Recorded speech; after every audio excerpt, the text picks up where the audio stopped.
नमस्कार दोस्तों, स्वागत है आपका मेरे चैनल कॉमिक्स लाइफ में। शुरू करते हैं डायमंड कॉमिक्स की एक और मज़ेदार कॉमिक्स, बेताल पच्चीसी भाग 2।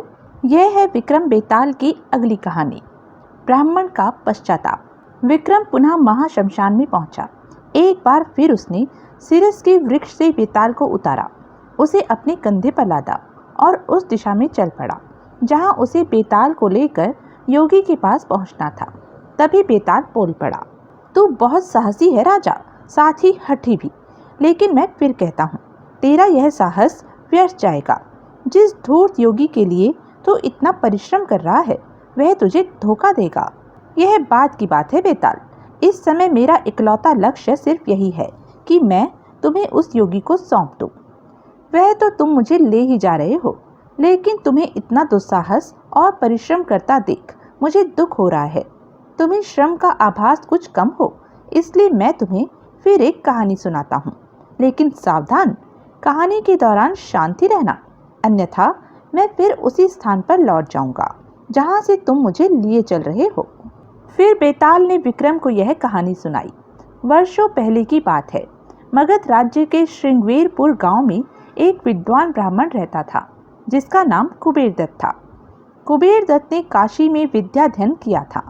वह अनेक शास्त्र और मंत्रों का ज्ञाता था, लेकिन उस छोटे से गांव में उसकी विद्या की पूछ करने वाला कोई न था।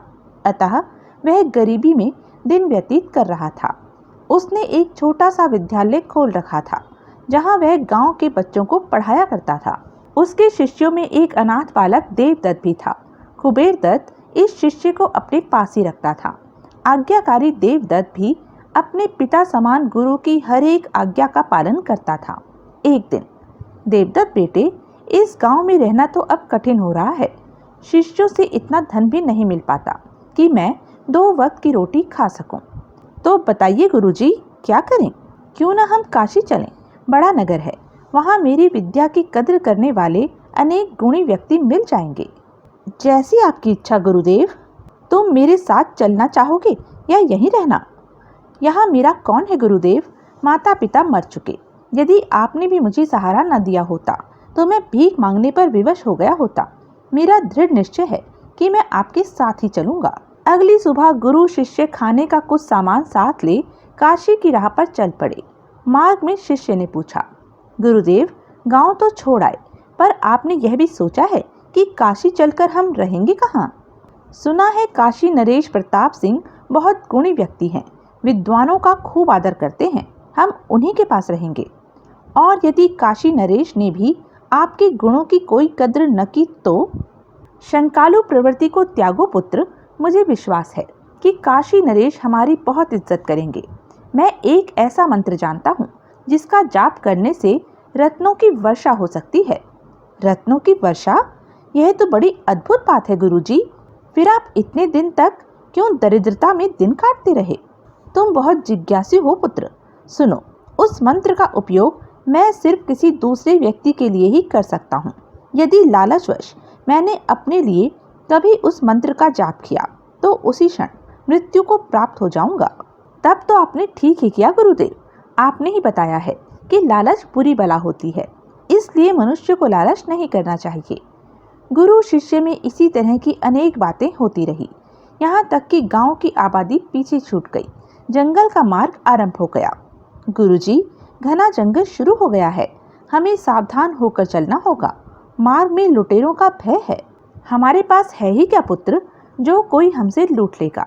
हाँ, हमें हिंसक जानवरों से बेशक सावधान रहना पड़ेगा, इसलिए सावधान होकर चलना। दोनों सावधानी से आगे बढ़ते रहे, यहाँ तक कि बहुत घना जंगल आ गया। अचानक पेड़ों के पीछे से एक कर्कश आवाज को सुनकर दोनों सहम गए। ठहरो, आगे बढ़े तो मौत का ग्रास बन जाओगे। दोनों ने अचकचाकर दाएं बाएं देखा। तत्क्षण ही एक हट्टा कट्टा काला व्यक्ति तलवार चमकाता उनके सामने प्रकट हो गया। उसके पीछे अनेक व्यक्ति पेड़ों के पीछे से घोड़ों पर सवार तलवार चमकाते निकल आए। कुबेर दत्त बड़बड़ाया, सावधान पुत्र, यह लोग वही डाकू लगते हैं जिन्होंने इस क्षेत्र में आतंक व्याप्त कर रखा है। हाँ गुरुदेव, मुझे भी यही लगता है। डाकू सरदार गर्जा, कौन हो तुम? कहाँ से आ रहे हो? कहाँ जा रहे हो? मैं श्रृंगवीरपुर गांव का एक गरीब ब्राह्मण कुबेर दत्त हूँ। ये मेरा शिष्य है। गांव में गुजारा न होने के कारण हम दोनों काशी जा रहे हैं। काशी में किसके पास जा रहे हो? महाराज प्रताप सिंह के यहाँ। क्या महाराज तुम्हें जानते हैं? जानते तो नहीं हैं, लेकिन जान जाएंगे। मैं अपनी विद्या के बल पर उन्हें प्रभावित कर लूँगा। मैं एक ऐसा मंत्र जानता हूँ जिसके कारण महाराज मेरी विद्या की कद्र करने पर विवश हो जाएंगे। इस वक्त तुम्हारे पास क्या है? मैं एक गरीब आदमी हूँ। सिवाय चंद कपड़ों और रोटी की एक पोटली के मेरे पास और कुछ नहीं है। तुम चाहो तो ये ले सकते हो। चंद फटे पुराने कपड़े और रूखी सूखी कुछ रोटी लेकर मैं क्या करूँगा? मुझे तो धन चाहिए, धन। वह तो हमारे पास नहीं है भाई। डाकू की आंखें सोचने की मुद्रा में सिकुड़ गई। फिर कुछ क्षण बाद वह बोला, सुनो पंडित, मुझे लाखन सिंह कहते हैं। एक बार जिसे करने की ठान लेता हूँ, हासिल करके ही रहता हूँ। मैं तुम्ही से धन प्राप्त करूँगा, अन्यथा तुम्हें मेरे हाथों मरना पड़ेगा। भैया लाखन सिंह, मैं पहले ही कह चुका हूँ, मेरे पास कुछ भी नहीं है। जो कुछ है भी वह स्वेच्छा से ही तुम्हें सौंप रहा हूँ। फिर मुझे क्यों मारना चाहते हो? तुम विद्वान हो, काशी नरेश के पास जा रहे हो। तुम्हें काशी नरेश से मेरे लिए 1000 स्वर्ण मुद्राएं लानी होगी। 1000 स्वर्ण मुद्राएं? मेरे प्रभु, इतना धन तो मैंने सपने में भी नहीं देखा। फिर काशी राज मुझसे बगैर मिले, मेरा ज्ञान जाने बिना इतना धन क्यों देंगे? इसके लिए तो मुझे उनके सम्मुख जाना होगा। हरगिज नहीं, अब तुम यहाँ से हिलोगे भी नहीं, अन्यथा मैं तुम्हें कत्ल कर दूंगा। उपाय मैं बताता हूँ। तुम अपने इस चेले को काशी नरेश के पास भेजकर धन मंगवा लो। जब तक 1000 स्वर्ण मुद्राएं नहीं मिलेंगी, मैं तुम्हें आजाद नहीं करूंगा। कुबेर दत्त ने विवशता पूर्वक अपने शिष्य की ओर देखा। जाओ पुत्र, जैसा ये कहते हैं वैसा ही करो, अन्यथा यह लोग मुझे मार डालेंगे। लेकिन गुरुजी, क्या महाराज मुझे इतना धन दे देंगे? यदि तुम रो रो कर उन्हें सारी बात बताओगे तो मेरे विचारानुसार काशी नरेश एक विद्वान ब्राह्मण की जान बचाने के बदले में इतना धन तुम्हें अवश्य दे देंगे। अब जाओ, विलंब किया तो अपने गुरु से हाथ धो बैठोगे। ठीक है, मैं जाता हूँ, लेकिन जरा मैं गुरुजी से अकेले में कुछ मंत्रणा कर लूँ। ठीक है, तुम ऐसा कर सकते हो। देवदत्त अपने गुरु कुबेर दत्त के कान में फुसफुसाया, मैं जा रहा हूँ गुरुदेव, लेकिन मुझे धन मिलने की कोई उम्मीद नहीं है। आप सावधान रहना और उस मंत्र को भूलकर भी इन डाकुओं को न बता देना, अन्यथा मंत्र जानकर भी यह तुम्हें जीवित नहीं छोड़ेंगे। गुरु ने सहमति जताई। देवदत्त ने डाकुओं से एक घोड़ा मांगा और तेजी से काशी की राह पर चल पड़ा। पंडित कुबेर दत्त को रस्सियों से कसकर एक पेड़ से बांध दिया गया। अनेक डाकू उनके इर्द गिर्द पहरा देने लगे। पेड़ से बंधे भूखे प्यासे ब्राह्मण के शरीर का पोर पोर दर्द से दुखने लगा। उसने डाकुओं से पीने के लिए पानी मांगा, लेकिन डाकू लाखन सिंह ने उसे दुत्कार दिया। जब तक तुम्हारा चेला 1000 स्वर्ण मुद्राएं लाकर मुझे न सौंप देगा, ना तो तुम्हें पानी की एक बूंद मिलेगी और न ही रोटी का कोई टुकड़ा। अब तो सिर्फ भगवान से यही प्रार्थना करो कि तुम्हारा शिष्य जल्दी आकर तुम्हें आज़ाद करा ले। पूरा दिन गुजर गया, किंतु देवदत्त नहीं लौटा। जब तकलीफ असहनीय हो गई तो पंडित कुबेर दत्त सोच में पड़ गया। अगर मैं इस डाकू को मंत्र का रहस्य बता दूं तो कैसा रहे? धन पाकर यह निश्चित ही मुझे रिहा कर देगा। सुनो भैया, तुम चाहो तो मैं तुम्हारे लिए यहीं धन की व्यवस्था कर सकता हूँ। तो देर किस लिए कर रहे हो? जल्दी करो। विलंब करके स्वयं भी कष्ट सह रहे हो और हमें भी प्रतीक्षा करने पर मजबूर कर रहे हो। मेरे बंधन खोलो, मैं मंत्र का जाप करूँगा। जाप समाप्त होते ही रत्नों की वर्षा होगी। तुम रत्न ले लेना और मुझे आज़ाद कर देना। मंत्रों से रत्न वर्षा होते मैंने तो कहीं देखा नहीं। कहीं तुम अपनी जान बचाने के लिए कोई नाटक तो नहीं कर रहे? नाटक नहीं, यह वास्तविकता है। वैसे भी मैं तुम लोगों की कैद में हूँ। यदि ऐसा न भी हो सके तो तुम जो चाहे मेरे साथ करना। डाकू सरदार ने पंडित के बंधन खोल दिए। आज़ाद होकर पंडित ने नदी में स्नान किया और एक पेड़ के नीचे बैठकर मंत्र का जाप करने लगा। जैसे ही मंत्र का 1000वां जाप समाप्त हुआ, अचानक वहां हीरे मोतियों की वर्षा होने लगी। डाकू सब कुछ छोड़कर हीरे मोती बीनने लगे। हा हा हा हा, इतने हीरे मोती, कमाल हो गया। पंडित, तुमने तो वाकई चमत्कार कर दिया। डाकुओं ने जल्दी जल्दी रत्न बटोरे और उन्हें बोरों में बंद कर लिया। डाकू सरदार चहकता हुआ बोला, तुम वाकई गुणी हो पंडित, तुमने अपना वादा पूरा कर दिखाया। वाह, इतने हीरे मोती, अब मैं डाके डालना बंद कर दूंगा। इस धन से पृथ्वी का हर ऐश्वर्य भोगूंगा। अब तुम आजाद हो, लेकिन सावधान, भूलकर भी अब किसी को मंत्र का रहस्य न बताना। पंडित जाने के लिए उठा ही था कि अनेक घोड़ों की टापें और हुंकार सुनकर सहम गया। डाकू लाखन सिंह और उसके साथी भी चौकन्ने हो गए और सब उसी दिशा में देखने लगे। अब कोई और नई मुसीबत आ गई लगती है। और वाकई नई मुसीबत आ गई थी। जंगल का बेताज बादशाह डाकू दिलेर सिंह अपने पूरे गिरोह के साथ उनके सामने आ खड़ा हुआ। दिलेर सिंह दहाड़ा, खबरदार, जो कोई अपनी जगह से हिला, जिस किसी ने एक कदम भी बढ़ाया, मेरे साथी उसे काट डालेंगे। निकालो जो कुछ भी तुम्हारे पास है। डाकू लाखन सिंह का चेहरा मुरझा गया। वह नम्र आवाज में बोला, सुनो दिलेर सिंह, तुम भी डाकू हो और मैं भी डाकू। हम दोनों एक ही पेशे से हैं, तो हम में शत्रुता नहीं होनी चाहिए। मैं पूरे इलाके का जाना माना डाकू हूँ। लोग मेरे नाम से खौफ खाते हैं, जबकि तुम सिर्फ इसी जंगल में डकैती करते हो। मैं तुमसे बड़ा हूँ, इसलिए आज्ञा देता हूँ कि जो कुछ है तुम्हारे पास मेरे हवाले कर दो। हमारे पास जितना माल है, तुम चाहो तो उससे कहीं अधिक हासिल कर सकते हो। वह कैसे? यह सारा धन मैंने इस पंडित के मंत्र की बदौलत प्राप्त किया है। यह बहुत चमत्कारी व्यक्ति है, मंत्रों से रत्नों की वर्षा करा सकता है। इसे अपने काबू में करो और हमें जाने दो। लाखन सिंह की बात सुनकर दिलेर सिंह की आंखें चमक उठी। पंडित कुबेर दत्त भय से कांप उठा। नहीं नहीं, मुझे जाने दो। कैसे जाने दो? तुम तो सोने का अंडा देने वाली मुर्गी हो। अब जब तक तुम मेरे लिए रत्नों की वर्षा नहीं कराओगे, मैं तुम्हें यहाँ से हिलने भी नहीं दूंगा। दिलेर सिंह ने हाथ के संकेत से लाखन सिंह के गिरोह को जाने की इजाजत दे दी। फिर वह हिंसक भाव से पंडित की ओर मुड़ा। तुम मेरे लिए रत्नों की वर्षा कराओगे, अभी, इसी वक्त। लेकिन मैं ऐसा नहीं कर सकता डाकू सरदार। मंत्र के इस जाप से मैं वर्ष में केवल एक बार ही रत्नों की वर्षा करा सकता हूँ। उसके लिए तुम्हें पूरे 1 साल का इंतजार करना पड़ेगा। 1 वर्ष? मैं 1 घंटे की भी प्रतीक्षा नहीं कर सकता। यदि तुमने कोई बहानेबाजी की तो मैं तुम्हारी वह गति बनाऊंगा कि तुम्हारे फरिश्ते भी कांप उठेंगे। उठ, मंत्र का जाप शुरू कर, वरना। नहीं नहीं, अब यह मेरे लिए असंभव है, मैं ऐसा नहीं कर सकता। दिलेर सिंह के एक साथी ने एक भरपूर चांटा पंडित के मुंह पर जड़ दिया। पंडित जमीन पर गिर पड़ा। उसके बाद एक के बाद एक दिलेर सिंह की कई ठोकरें कुबेर दत्त की पसलियों पर पड़ी। बोल, कराता है रत्नों की वर्षा या नहीं? नहीं नहीं नहीं। इसके बाद तो जैसे कयामत आ गई। एक के बाद अनेक जोरदार ठोकरें कुबेर दत्त के जिस्म पर पड़ने लगी, लेकिन पंडित अपनी उसी बात को दोहराता रहा।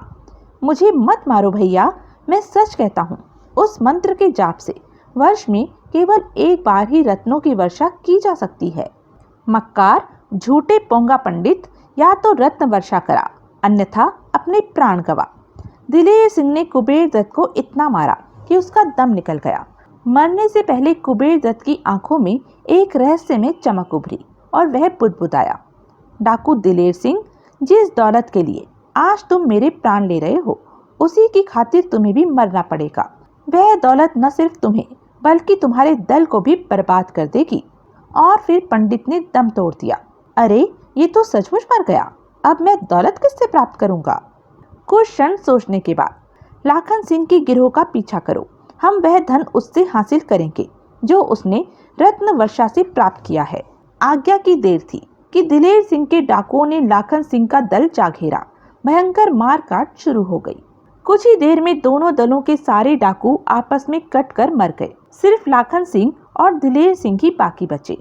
हम दोनों के सभी साथी समाप्त हो गए दिलेर सिंह, सिर्फ हम और तुम ही बचे हैं। लड़ाई बंद कर हम इस धन को आपस में बांट ले तो कैसा रहे? तुम्हारा प्रस्ताव उचित है, मैं इसे स्वीकार करता हूँ। शत्रुता समाप्त कर हमें यह धन आपस में बांट लेना चाहिए। दोनों तलवारें फेंक कर गले मिले, फिर एक पेड़ की छांव में बैठकर विचार करने लगे। अब तो हमने दोस्ती के हाथ मिला लिए, इसलिए अब भोजन का इंतजाम होना चाहिए। मुझे तो बड़ी जोर की भूख लग रही है। मेरा भी भूख से बुरा हाल है। पेट भरे तो फिर आगे की योजना बनाई जाए। लेकिन भोजन है कहाँ? भोजन का इंतजाम करने के लिए तो हम दोनों में से किसी एक को शहर जाना पड़ेगा। तो ठीक है, मैं भोजन लेने शहर जाता हूँ। तुम यहीं बैठकर धन की रक्षा करना, पर याद रहे धोखा देने की कोशिश हरगिज मत करना, वरना मैं तुम्हें पाताल से भी खोज निकालूंगा। जब तुमने दोस्ती का हाथ बढ़ाया है तो विश्वास करो दलेर सिंह, तुम्हें दगा नहीं दूंगा। जल्दी लौट कर आना, मैं यहीं तुम्हें प्रतीक्षा करता हुआ मिलूंगा। दिलेर सिंह भोजन लेने शहर चला गया। अकेले में लाखन विचार करने लगा। मौका अच्छा है, जैसे ही दिलेर सिंह भोजन लेकर लौटेगा मैं पेड़ के पीछे छुप जाऊंगा और मौका देखते ही अपनी तलवार से उसका सिर काट डालूंगा, फिर सारी दौलत मेरी। हा हा हा हा।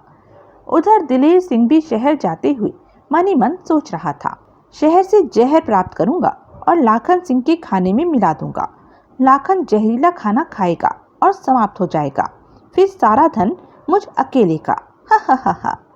और फिर वैसा ही हुआ। जैसे ही दिलेर सिंह खाना लेकर वापस लौटा, पेड़ के पीछे छुपा हुआ लाखन सिंह उस पर बाज की तरह झपटा और एक ही झपट्टे में उसका सिर तलवार से उड़ा दिया।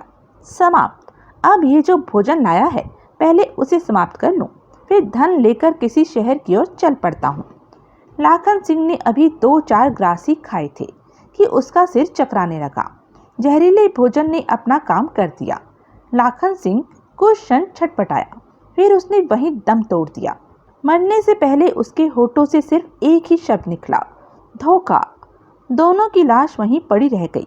रत्नों के रूप में थैली में बंद धन जैसे उनका उपहास उड़ा रहा था। कहानी सुनाकर बेताल ने विक्रम से पूछा, कहानी तुमने सुन ली विक्रम? अब मुझे एक प्रश्न का उत्तर दो। मरते समय पंडित कुबेर दत्त की आंखों में एक रहस्यपूर्ण चमक उभरी थी। वह कुछ बुदबुदाया भी था और उसने दिलेर सिंह को यह भी कहा था कि जिस धन के लिए तू मेरी हत्या कर रहा है वह तेरी न होगी। मरते समय कुबेर दत्त की आंखों की रहस्यपूर्ण चमक किस बात के लिए उभरी थी? सुनो बेताल, पंडित की आंखों की चमक उसके पश्चाताप की ओर संकेत करती थी। उसे पछतावा हो रहा था कि क्यों उसने रत्न वर्षा का रहस्य उस व्यक्ति को बतलाया जो कि उसका अधिकारी नहीं था। इसी प्रायश्चित की आग में झुलसते हुए उसने दिलेर सिंह को कहा था कि वह दौलत उसकी भी न हो पाएगी। बिल्कुल सही उत्तर दिया है तुमने। वही व्यक्ति सद्ज्ञान का अधिकारी होता है जो उसका सदुपयोग करना जानता है। अनाधिकारी के हाथ में जाते ही सद्गुण का दुरुपयोग होने लगता है। दोनों डाकू थे और दोनों को ही धन का लालच था। लालची व्यक्ति हर दुष्कर्म करने को तैयार हो सकता है, चाहे वह कितना ही विद्वान क्यों न हो।